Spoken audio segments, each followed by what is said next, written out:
Welcome to LC Screen Talk. My name is Larry, and this is my review of The Space Between Us.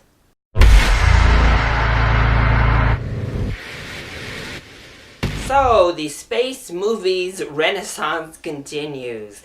Gravity, Interstellar, we just had Arrival, we now have The Space Between Us, and then we're gonna have Passengers. Oh yeah, and Star Wars and Star Trek have both successfully relaunched themselves into the blockbuster scheme of things. And the space film has taken on such a big portion of Hollywood that we now get young adult space romances. I have to admit, I don't really understand what they were thinking when they decided to release The Space Between Us in early December, when we just had Arrival in mid-November, Passengers is coming out directly after this, and then we have Star Wars at the end of the month. So it's just such a space overload right now, and unfortunately, this one is probably going to get eaten up at the box office. And I hate to say this, but it kind of deserves it, because it's not really that good. So let's go ahead and start with what the film gets right. First of all, I do think Aja Butterfield and Britt Robertson have a nice chemistry. I think that Butterfield in particular gives an actually good performance. Britt Robertson, not as much. But he gives a good performance. He endears the audience. As does Gary Oldman. I think he gives a good performance. A little bit hammy, but really solid overall. The top acting performance for me personally came from Carla Gugino, though. I thought she was really good. I wish we had more time with her character. I think her character definitely had the most complex of the relationships with this young kid. But the relationship and that entire storyline was sidelined for a romance. Yay. I also think that the concept is really, really interesting. We start off with this really cool concept of a kid that is born on Mars, and they don't really know what to do. Do we bring him back down? Do we leave him there for his entire life? And ultimately, when he does come down, obviously, there are repercussions. That's an amazing opening premise, and it's a really interesting thing to explore. And I think there definitely are cute parts to the movie. There are times when you're laughing. There are times when you do feel nice because it's like, oh, isn't this sweet? But overall, the movie just kind of fell flat for me. First of all, this romance takes place between like 14, 15, 16. I can't quite remember how old they were. Well, it takes place between two high school age students.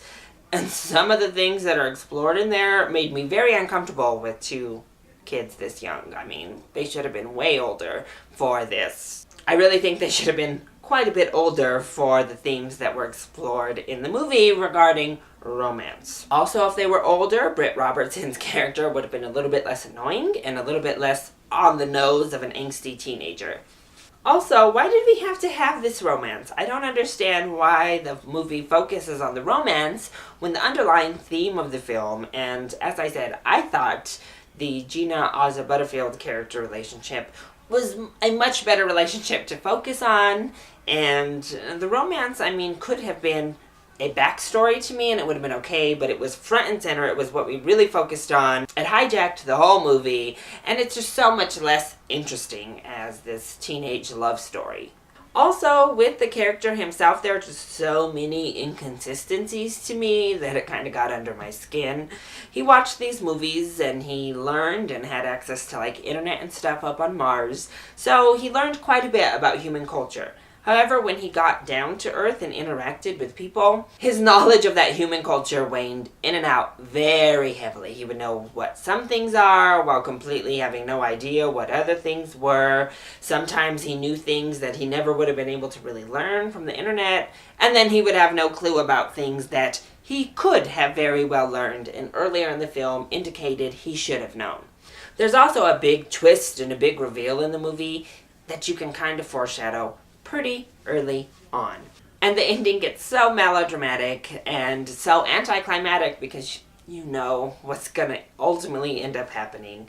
And it all just was a little bit too on the nose for me. So overall, it's not like an offensively bad movie, but it's not really a good movie either.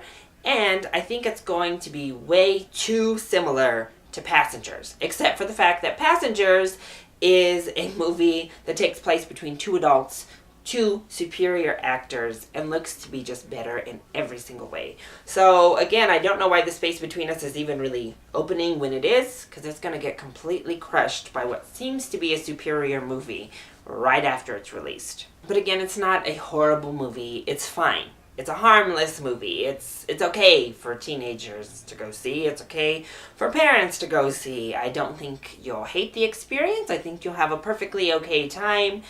I just wish it were more, and I wish we didn't have to focus on a teenage romance. So I give Passengers a really good rental. When you find this down the line after it's come out on DVD, Blu-ray, onto on-demand, you'll really enjoy yourself watching this. But from storyline to visuals, honestly, there's nothing in here that demands you see this in the theaters. So, that has been my review of The Space Between Us. I hope you enjoyed it. If you did, go ahead, click like down below, and subscribe to the channel so you are always up to date on our latest videos. Also, join in on the discussion. Are you excited to see The Space Between Us? And what is your favorite teenage romance? Let me know either in the comment section down below or hit me up on Twitter. I love you all so much for your support. Mwah! Thank you for watching, and I'll see you next time. Bye!